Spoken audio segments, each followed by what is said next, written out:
मैं यूसुफ छाया प्रभारी गंगा विधानसभा आज के इस हमारे पत्रकार वार्ता के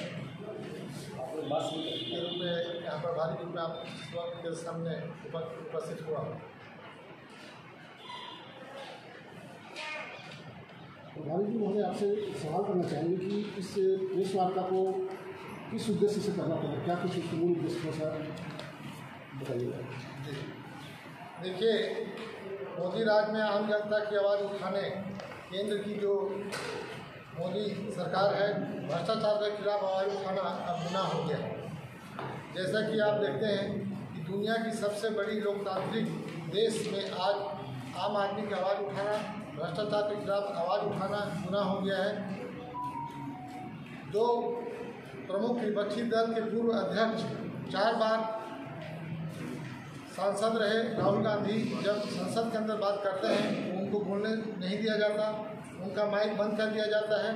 सत्तारूढ़ दल के सांसद बहुमत के आतंकवादी चरित्र का प्रदर्शन करते हुए संसद की कार्यवाही नहीं चलने देते हैं। केंद्रीय मंत्री अपने पद की गरिमा को तार-तार करते हुए अनर्गल बयानबाजी करते हैं, और जब इन सब से भी राहुल गांधी कांग्रेस और विपक्षी की आवाज़ को नहीं दबा पाते तो एक षड्यंत्र रचा जाता है। राहुल गांधी की संसद सदस्यता को समाप्त करने का यह हम पूरे घटनाक्रम का सिलसिलेवार ब्यौरा आपके समक्ष रखने के लिए आज यहाँ पर उपस्थित हुए हैं। आप सभी इसमें विचार कीजिए और देखिए कि इस देश के लोकतंत्र का किस प्रकार नष्ट किया जा रहा है। पहला घटनाक्रम है साथियों, राहुल गांधी के ऊपर यह सारी कार्रवाई क्यों की गई। इसका एकमात्र कारण है राहुल गांधी ने देश के प्रधानमंत्री की दुखती रथ पर हाथ रख दिया। उन्होंने मोदी के निकट सहयोगी अडानी के घोटालेबाजी और अडानी मोदी के गठबंधन पर आवाज़ उठाया। उन्होंने 2 सवाल पूछे थे। क्या अडानी की सब कंपनियों ने 20,000 करोड़ या $3 बिलियन है? अडानी इस पैसे को खुद कमा नहीं सकता क्योंकि वो इंफ्रास्ट्रक्चर बिजनेस में है। यह पैसा कहाँ से आया? किसका काला धन है? ये किसकी शेयर कंपनियां हैं? ये कंपनियां डिफेंस फील्ड में काम कर रही हैं। कोई क्यों नहीं कुछ जानता इसका पैसा कहाँ से आया? इसमें चीनी नागरिक शामिल है। कोई यह सवाल क्यों नहीं पूछ रहा है कि चीनी नागरिक कौन है? प्रधानमंत्री मोदी जी का अडानी से क्या रिश्ता है? उन्होंने श्री अडानी के विमान पर आराम करते हुए ये मोदी की तस्वीर दिखाई। उन्होंने रक्षा उद्योग के बारे में, हवाई अड्डों के बारे में, श्रीलंका में दिए गए बयानों के बारे में, बांग्लादेश में दिए गए बयानों के बारे में, ऑस्ट्रेलिया में स्टेट बैंक भारत के चेयरमैन के साथ बैठे श्री नरेंद्र मोदी और अडानी की तस्वीरें, जिन्होंने कथित तौर पर S1 विलियम का ऋण स्वीकृत किया था, के बारे में दस्तावेज दिए। यह सबूत के साथ सवालों का सेट था। मोदी सरकार ने सवाल का जवाब तो नहीं दिया, उल्टे राज्यसभा में कांग्रेस अध्यक्ष श्री मल्लिकार्जुन खड़गे के भाषण को अडानी घोटाले के महत्वपूर्ण अंश और श्री राहुल गांधी के भाषण लगभग पूरी तरह से संसद के रिकॉर्ड से हटा दिया गया। क्यों? संसद के बजट सत्र में चल रहे दूसरे भाग में भारत के इतिहास में पहली बार एक सत्तारूढ़ पार्टी भाजपा संसद को बाधित कर रही थी और इसमें काम करने नहीं दे रही थी। यह अडानी को बचाने के लिए एक ध्यान भटकाने की साजिश है, जबकि संयुक्त विपक्ष इस पर JTC संयुक्त संसदीय समिति चाहता है कि राहुल गांधी पर भाजपा मंत्रियों द्वारा हमला किया गया। लोकसभा अध्यक्ष महोदय को राहुल गांधी जी ने 2 लिखित अनुरोध किए, उनको संसद में जवाब देने दें। इसके बाद तीसरी बार अध्यक्ष जी मीटिंग भी की, पर तीनों अनुरोधों को बावजूद अध्यक्ष जी ने संसद में उन्हें बोलने का अवसर देना स्वीकार कर दिया। इससे साफ पता चलता है कि पीएम मोदी नहीं चाहते हैं कि अडानी के साथ उनके रिश्ते का पर्दाफाश हो। दूसरा घटनाक्रम 13 अप्रैल 2019 घटनाक्रम के कोलार में चुनावी भाषण देते हैं श्री राहुल गांधी। 16 अप्रैल 2019 बीजेपी विधायक मुनेश मोदी ने गुजरात के सूरत में शिकायत दर्ज कराई। 7 मार्च 2022 शिकायतकर्ता ने अपनी शिकायत पर गुजरात उच्च न्यायालय से रोक लगाने की मांग की। हाईकोर्ट ने रोक लगा दी। 7 फरवरी 2023 श्री राहुल गांधी ने लोकसभा में अडानी और पीएम मोदी के रिश्तों पर सवाल उठाते हुए भाषण दिया। 16 फरवरी 2023 शिकायतकर्ता ने गुजरात उच्च न्यायालय में रहने के अपने अनुरोध को वापस ले लिया। 27 फरवरी 2023 निचली अदालत ने सुनवाई फिर से शुरू की। 23 मार्च 2023 ट्रायल कोर्ट ने राहुल गांधी को दोषी ठहराया और अधिकतम 2 साल की सजा सुनाई। 24 मार्च 2023 लोकसभा सचिवालय ने 24 घंटे के भीतर राहुल गांधी जी की सदस्यता रद्द कर दी। हम न्यायिक प्रक्रिया पर कोई टिप्पणी नहीं करेंगे। आगे हम कानूनी लड़ाई लड़ेंगे।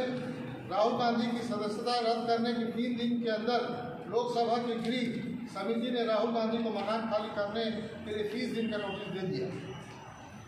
यह सारी कार्रवाई यह बताने के लिए पर्याप्त है कि इस देश में तानाशाही और असंयुक्त सरकार चल रही है। बीजेपी की ध्यान भटकाने की कवायद 3 हास्यास्पद आरोपों से साबित होती है। सबसे पहले उन्होंने दावा किया कि श्री राहुल गांधी ने विदेशी ताकतों से लंदन में भारत की मदद करने के लिए कहा। यह एक सफेद झूठ है। अगर उनके कर्तव्यों को ध्यान से देखें तो उन्होंने कहा कि ये भारत का अंदरूनी मामला है, हम स्वयं इसका हल निकालने में सक्षम हैं। दूसरा, भाजपा अब झूठा हवा खड़ा कर रही है कि राहुल गांधी ने ओबीसी को सिर्फ इसलिए निशाना बनाया है क्योंकि उन्होंने पीएम मोदी से एक सवाल किया था। ध्यान भटकाने का एक और बोगस हथकंडा, जो व्यक्ति एकता फैलाने के लिए भारत जोड़ो यात्रा में 4000 किलोमीटर पैदल चल सकता है, वो कैसे एक समुदाय को निशाना बना सकता है। तीसरा, सूरत गुजरात में एक निचली अदालत के फैसले से 24 घंटे के भीतर भाजपा ने श्री गांधी के लोकसभा में उनकी सदस्यता को रद्द करने के लिए बिजली की गति से काम किया। भले ही अदालत ने उन्हें उच्च न्यायालय में अपील करने के लिए 30 दिन का समय दिया। भाजपा श्री राहुल गांधी से इतना डरती क्यों है? भाजपा अध्यक्ष जेपी नड्डा की ओबीसी समुदाय का अपमान करने का आरोप लगाने की घटिया चाल स्पष्ट हताशा साबित हुई है। सबसे पहले श्री राहुल गांधी द्वारा दिया गया बयान यह पूछ रहा था कि चोरों का एक ही उपनाम नीरव मोदी, ललित मोदी, नरेंद्र मोदी क्यों है? उन्होंने ऐसा नहीं कि सारे मोदी चोर। उन्होंने किसी समुदाय को निशाना नहीं बनाया। दूसरा, ना तो नीरव मोदी और ना ही ललित मोदी ओबीसी है और उनकी जाति जो भी हो, क्या उन्होंने धोखाधड़ी नहीं की? भाजपा धोखेबाजों और भगोड़ों को क्यों बचा रही है? तीसरा, कांग्रेस पार्टी में 2 ओबीसी मुख्यमंत्री हैं। इससे साबित होता है कि कांग्रेस उनके योगदान को महत्व देती है। आपराधिक मानहानि के लिए अधिकतम 2 साल की सजा आज तक किसी को नहीं मिली। दूसरी ओर भाजपा नेताओं के खिलाफ मामले अत्यधिक उदारता से निपटाए जाते हैं। उत्तर प्रदेश के बांदा से भाजपा सांसद आर.के. सिंह पटेल को नवंबर में ट्रेन रोकने, सार्वजनिक सड़कों में अवरुद्ध करने और पुलिसकर्मियों पर पथराव करने के लिए दोषी ठहराया गया था, लेकिन उन्हें केवल 1 साल की जेल हुई। महात्मा गांधी, पंडित जवाहरलाल नेहरू, सुभाष चंद्र बोस, सरदार पटेल, मौलाना आज़ाद जी को या तो राजद्रोह या जेल के मामले में अंग्रेजों ने सजा दी। अंततः कांग्रेस ने अंग्रेजों के खिलाफ जीत हासिल की। अब मोदी सरकार चोरों और घोटालेबाजों का पर्दाफाश करने के लिए सिर्फ राहुल गांधी पर निशाना साध रही है। कांग्रेस लड़ेगी, फिर जीतेगी। यह प्रहार सिर्फ राहुल गांधी पर नहीं, यह आक्रमण देश के समूचे विपक्ष पर, देश की 135 करोड़ जनता को धमकाने की साजिश है। राहुल गांधी देश के सबसे प्रभावशाली नेता हैं। जब उनकी सदस्यता रद्द कर सकते हैं, उनकी आवाज़ दबा सकते हैं, तब आम आदमी की क्या विषाद। यह भारत के प्रजातंत्र में तानाशाही की शुरुआत है। कांग्रेस इससे डरने वाली नहीं है। हम जनता के बीच जाएंगे, देश के हर गली मोहल्ले, चौक चौराहे को संसद बनाएंगे। कहाँ कहाँ आप हमारी आवाज़ रोकेंगे? साथियों, यह केंद्र की भारतीय जनता पार्टी जो सरकार है, मोदी सरकार, इनकी तानाशाही को हम यहाँ पर आपको बता रहे हैं और हम इस आवाज़ को लेकर के आम जनता तक जाएंगे। इसको ये बताइएगा कि इस मुद्दे को लेकर के क्या बीजेपी के सामने आप बुला सकते हैं कि जो अभी जो राहुल गांधी की सदस्यता समाप्त की गई है, इसको लेकर के आप चुनावी मुद्दा बना करके क्या कुछ साध सकते हैं बताइए। देखिए, ऐसा है कि आज राहुल गांधी की जो ऊपर जो कार्रवाई की गई है, उनकी सदस्यता जो समाप्त की गई है, उससे हमारे भारत देश में अधिकांश राज्यों में काफ़ी आक्रोश है। और आप आज देखते होंगे कि कई राज्यों में आंदोलन और विभिन्न प्रकार के आम जनता भी सामने आ रही है और ऐसे तानाशाह जो कार्रवाई की गई है उसका विरोध प्रदर्शन कर रही है। हम निश्चित रूप से ये भारतीय जनता पार्टी की जो तानाशाही कार्रवाई है, इसके विरुद्ध में हम आम जनता तक जाएंगे और उन्हें बताएंगे और इनकी कथनी और करनी और इनकी जो भ्रष्टाचारी है, इसको दबाने के लिए इन्होंने किस किस हथकंडा को अपनाया जाता है, इस बात को लेकर हम जनता तक जाएंगे। क्या केंद्र सरकार बदले की भावना से ये ऐसा कार्रवाई की है?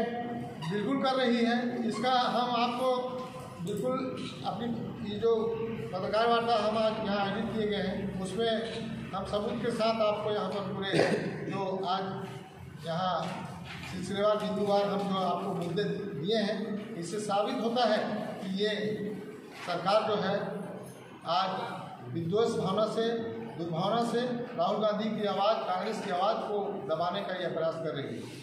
और जय भारत सत्याग्रह का मूल उद्देश्य क्या है? जय भारत सत्याग्रह आज हमारे पूरे देश में चल रहा है और इसी कड़ी में हमारे छत्तीसगढ़ में भी हम संगठन के माध्यम से इसे आम जनता तक पहुंचाने का प्रयास कर रहे हैं। और इसका मुख्य जो मुद्दा है यह यही है कि आज भारतीय जनता पार्टी जो लोकतांत्रिक देश है, इसमें पूरे संविधान को नष्ट करने का प्रयास कर रही है। इसको हम आज आम जनता तक बताएंगे। इस प्रेस वार्ता में अदानी का भी नाम बार बार आया। क्या अदानी को लेकर छत्तीसगढ़ में कांग्रेस सरकार कोई नीति स्पष्ट कर रही है अपना? क्योंकि छत्तीसगढ़ सरकार में भी अदानी को लेकर लगातार भाजपा आरोप लगा रही है। देखिए, आज अडानी यहाँ आए हैं, लेकिन वो जिस क्षेत्र में फील्ड में काम कर रहे हैं, उस फील्ड में भी आज हमारी राज्य की सरकार जो है वो पूरी तरह से उनकी पूरी हर बिंदुओं को जांच करके, परख करके, जो अगर सही है उस पर समर्थन अपना दे रही है, बाकी मुद्दों पर अपना समर्थन नहीं दे रही और उसका विरोध कांग्रेस पार्टी कर रही है। और अडानी का इसलिए विरोध करने पर राहुल गांधी जी को उन्होंने उनकी आवाज़ को दबाने के लिए उनके पास उत्तर नहीं है केंद्र सरकार के पास, तभी तो ये सब हथकंडे अपना करके उनकी आवाज़ को दबाने के लिए उनके ऊपर कार्रवाई की गई। इस आरोप प्रत्यारोप के अलावा इस जो प्रेस वार्ता कर रहे हैं, जय भारत सत्याग्रह जो चल रही है, इससे आपकी पार्टी को प्रदेश में आने वाले विधानसभा चुनाव में क्या लाभ मिलेगा? देखिए, हम आज कांग्रेस लोकतंत्र पर विश्वास करती है और कांग्रेस आम जनता के साथ है और आम जनता भली भांति जानती है कि कांग्रेस गरीब दुखियों की पार्टी है और सभी लोगों को साथ लेकर चलने वाली पार्टी है।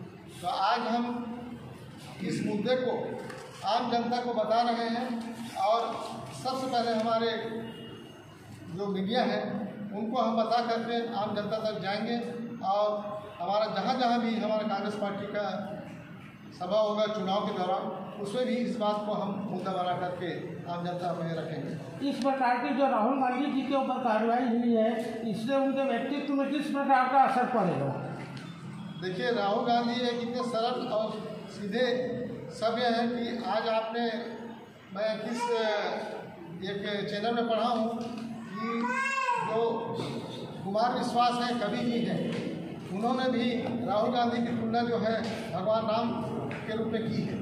जो एक भगवान राम का चरित्र कैसा था, वैसे एक राहुल गांधी का चरित्र है।